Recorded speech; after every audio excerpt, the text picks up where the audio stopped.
17 বছরের অপেক্ষার অবসান, আবারও ক্রিকেটের মক্কা লর্ডসে টেস্ট খেলতে যাচ্ছে বাংলাদেশ। ইতিহাস গড়ার মঞ্চে ফিরছে টাইগাররা। দীর্ঘ 17 বছর পর আবারও লর্ডস ক্রিকেট গ্রাউন্ডে টেস্ট খেলবে Bangladesh. England and Wales cricket board অর্থাৎ ইসিবি 2027 সালের আন্তর্জাতিক সূচি প্রকাশ করে এই সুখবর নিশ্চিত করেছে।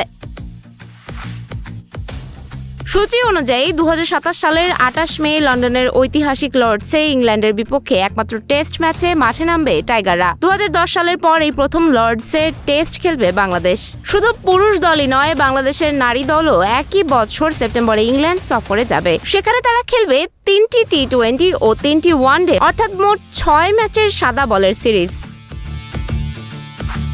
ইসিবির প্রধান নির্বাহী রিচার্ড গোল্ড বলেছেন, বাংলাদেশকে আবারও লর্ডসে স্বাগত জানাতে আমরা রোমাঞ্চিত।